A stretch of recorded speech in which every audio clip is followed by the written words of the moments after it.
नमस्कार। YouTube channel के Sunday classes में मैं मुकेश सर का फिर से स्वागत करता हूं। आज क्लास 10th के हिस्ट्री का पहला चैप्टर नेशनलिज्म इन यूरोप के 5वें भाग में मैं उपस्थित हूं। अभी तक हमने राष्ट्रवाद का उदय, इटली के एकीकरण का पहला प्रयास, इटली का एकीकरण, फ्रांस जर्मनी का एकीकरण इत्यादि हमने देख लिया। आज हम देखेंगे कि यूनान, हंगरी, पोलैंड एवं बोहेमिया में राष्ट्रवाद कैसे उत्पन्न होता है। तो यूनान एक राष्ट्रीय महत्व का देश शुरू से रहा है। उसका एक अपना गौरवमय इतिहास रहा है, जहां विचार, दर्शन, साहित्य, चिकित्सा विज्ञान में हमेशा से अग्रणी रहा है। इन सब के बावजूद वह तुर्की के अधीन था। लेकिन फ्रांसीसी क्रांति ने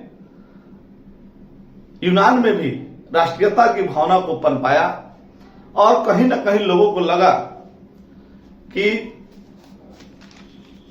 हमें तुर्की से आजाद होना चाहिए, उससे मुक्त होना चाहिए।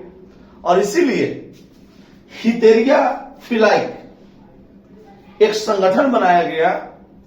और यह जो हितेरिया फिलाइक संगठन था, उसके ओडेसा एक शहर था, वहां उसका गठन हुआ और एकमात्र उद्देश्य था कि तुर्की शासन को यूनान से निष्कासित करना। इसमें एक और क्रांतिकारी जो कवि थे, ये ब्रिटिश कवि थे, लॉर्ड बायरन। लॉर्ड बायरन ने यूनानियों के लिए तुर्की को मुक्त करने के लिए, तुर्की से मुक्त होने के लिए वहां उन्होंने आंदोलन चलाया था, स्वतंत्रता का बिगुल बजाया था। लेकिन जन समर्थन उसको प्राप्त नहीं हुआ और उन्होंने अपना प्राण न्यौछावर कर दिया। उसकी निधन के उपरांत यूनान के लोगों में एक लहर सी दौड़ उठी कि एक अन्य राष्ट्र का व्यक्ति जब हमारी स्वतंत्रता के लिए लड़ सकता है तो हम क्यों नहीं। यूनान में स्थिति विस्फोटक बनती जा रही थी। तुर्की जो शासक थे, यूनानी स्वतंत्रता संग्राम को कुचलने का प्रयास किया जा रहा था। और 1821 ईस्वी अलेक्जेंडर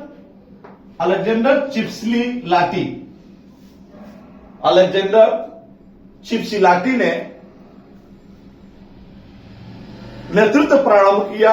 बागडोर वहां की स्वतंत्रता संग्राम को अपने हाथों में लिया। और उस समय रूस का जो जार था,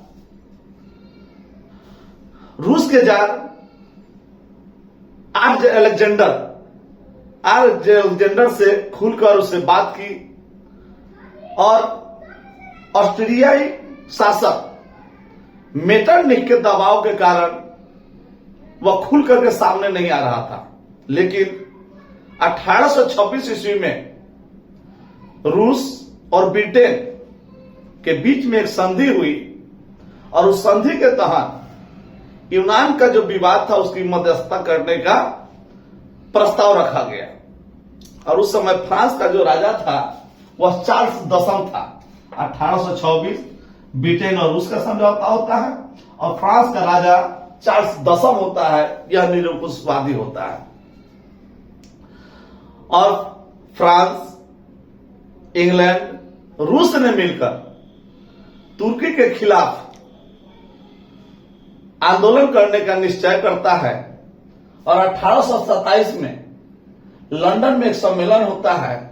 उस सम्मेलन में ये सभी राष्ट्र एकजुट होते हैं, जिसमें रूस, ब्रिटेन, फ्रांस और यूनान एक तरफ और एक तरफ तुर्की, और तुर्की के साथ केवल मिस्र होता है। और नावारिनो की खाड़ी में संयुक्त सेना इकट्ठी होती है और संयुक्त सेना मिलकर के जो तुर्की के शासन होते हैं, उसकी सैनिक होती है, उसको बुरी तरह से पराजित कर देता है। और साथ साथ उसके मिस्र भी पराजित हो जाते हैं। इस पराजित होने के उपरांत 1829 में एड्रियानोपल की संधि होती है और संधि के तहत समझिए कि जो तुर्की का प्रभाव होता है वह खत्म हो जाता है और 1832 में एक स्वतंत्र राष्ट्र घोषित हो जाता है और बवेरिया का एक शासक जो ऑटो होते हैं, ऑटो को यूनान का राजा बना लिया जाता है। अब हम देखेंगे यूनान के बाद हंगरी। हंगरी पर भी ऑस्ट्रिया का शासन है। इसके पहले भी देखे होंगे कि ऑस्ट्रिया का शासन इटली पे भी था, उसको भी अपने कब्जे में रखा था। और हंगरी में भी राष्ट्रवाद की भावना का प्रचार प्रसार होता है। वहां के लोगों में भी राष्ट्रवादी भावना उत्पन्न होती है और 1848 ये जो फ्रांस की क्रांति होती है, उस क्रांति से प्रभावित होकर के यहां भी आंदोलन प्रारंभ होता है। और इस आंदोलन का नेतृत्व कोसुत एवं फ्रांसिस डिक, दो युवा क्रांतिकारी कोसुत एवं फ्रांसिस डिक के नेतृत्व में वर्गहीन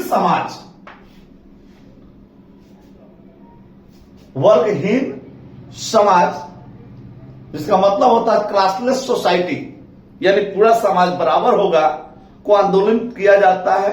उसी के तर्ज पर आंदोलन शुरू होता है और यह आंदोलन धीरे धीरे संपूर्ण देशों में फैल जाता है।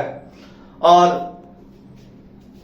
कोसुत जो है वह दृढ़ संकल्पित हैं कि हम हंगरी को आजाद करा के रहेंगे और अपने नेतृत्व क्षमता, कुशलता की बदौलत 31 मार्च 1848 को पूर्ण रूप से आजाद तो नहीं होते हैं, लेकिन इनके संगठन जो होती है उसकी बातें मान ली जाती है। तदुपरांत इनके लिए एक स्वतंत्र मंत्री परिषद का गठन होता है। उस मंत्री परिषद के जो भी सदस्य होते हैं वह हंगरी के होते हैं और इस तरह से उसकी राजधानी बुडापेस्ट में, है ना, इसकी एक प्रतिनिधि बैठती है। उस प्रतिनिधि सभा का नाम डाइट होता है। और कुल मिलाकर के यह जो राष्ट्रीयता की भावना थी यहां उत्पन्न हुआ, जिसके कारण कुछ हद तक इसको स्वतंत्रता मिली। अब बच गए पोलैंड। पोलैंड में भी राष्ट्रवादी भावना उत्पन्न हुआ।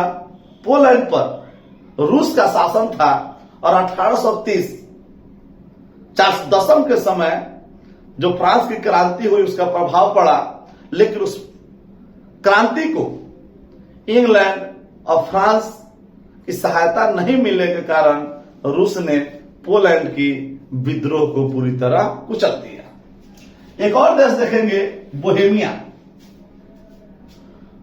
बोहेमिया जो ऑस्ट्रियाई शासन के अधीन है और वहां भी हंगरी के जो घटनाक्रम हुए थे, घटना चक्र हुआ था, उसका प्रभाव पड़ा था।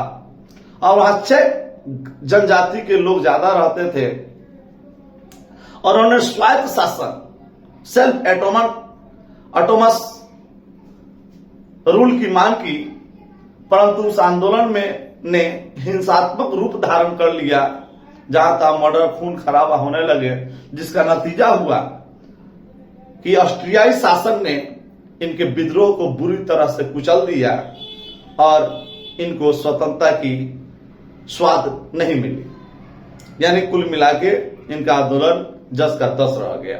अब थोड़ा सा हम पूरे राष्ट्रवाद में उदय पर थोड़ी सी हम चर्चा करेंगे कि क्या यह राष्ट्रवाद हमेशा पनपता रहा, आगे बढ़ता रहा? तो नहीं। हर चीज की एक सीमा होती है और एक सीमा के बाद में उसका रूप बदल जाता है। और यही राष्ट्रवाद का भी हुआ।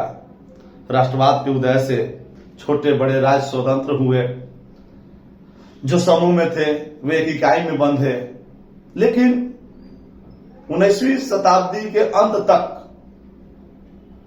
यानी 1870-71 के बाद से यह जो राष्ट्रवाद की जो भावना थी, यह इसका रूप बदलते गया और एक संकीर्ण राष्ट्रवाद उभर करके सामने आया, जिसका नतीजा यह होता है कि अपने देश के प्रति पूर्ण समर्पित और दूसरे देश को कुछ नहीं समझना, यानी केवल अपने देश के लिए स्वार्थ की भावना उत्पन्न होना संकीर्ण राष्ट्रवाद का लक्षण। यूरोपीय राष्ट्र में भी, जैसे जर्मनी, इटली, फ्रांस, इंग्लैंड जो जैसे देश थे, वहां राष्ट्रवाद की भावना इतनी बढ़ गई कि जिसने साम्राज्यवादी विचारों को जन्म दे दिया। यानी अपने पड़ोस के राज्यों को जीत लेना, हमला करना, वहां की शासन व्यवस्था को ध्वस्त कर देना, और इसका असर एशियाई देश और अफ्रीकी देशों पे भी पड़ा। यहां पे कॉलोनियां बसाई जाने लगी, उपनिवेश स्थापित किए जाने लगे, और औद्योगिक क्रांति की जो आधारशिला रखी गई उसने कहीं न कहीं अफ्रीका और एशियाई देशों को तबाह किया, परेशान किया, बदुआ मजदूर बनाया, दास प्रथा प्रचलित किया। और ऑटोमन साम्राज्य जो सबसे बड़ा साम्राज्य था, कुस्तुनतुनिया का पतन 1853 के साथ ही ऑटोमन साम्राज्य ध्वस्त हो गया और उसका जो बाल्कन क्षेत्र था युद्ध का केंद्र बन गया। यूरोप में राष्ट्रवाद की इस भावना ने पूरे विश्व में अफ्रीकी और एशियाई उपनिवेश में विदेशी सत्ता के खिलाफ मुक्ति की एक लहर चलाया, और यहां तक कि भारत के मैसूर के शासक टीपू सुल्तान भी इससे अछूते नहीं रहे, और उन्होंने जैकोबियन क्लब की स्थापना भारत में कराई और खुद उन्होंने उसकी सदस्यता ग्रहण की और स्वतंत्रता का प्रतीक के रूप में वृक्ष लगवाया। आने वाले समय में भारत में भी राष्ट्रवाद का उत्पत्ति होता है, राष्ट्रवाद का उदय होता है, जिसमें अग्रणी भूमिका राजा राम मोहन राय, जिनके प्रयास से सती प्रथा का अंत होता है। साथ ही कुछ अन्य लोग भी इसमें शामिल होते हैं, जैसे ईश्वरचंद्र विद्यासागर, उनके द्वारा विधवा पुनर्विवाह प्रारंभ होता है। 1821 ईस्वी में जो नेपल्स की क्रांति का विफलता हुआ था, उसने स्पेनिश स्वतंत्रता आंदोलन की सफलता का मार्ग प्रशस्त किया, और आने वाले समय में यह राष्ट्रवाद की भावना संकीर्ण राष्ट्रवाद की भावना में तब्दील हो गया। यानी कुल मिला के हम देखें तो लगभग 100 वर्षों तक लगभग राष्ट्रवाद की भावना जनता हित में रही। अब हम फिर मिलते हैं किसी एक नए टॉपिक, नए चैप्टर के साथ। तब तक के लिए धन्यवाद।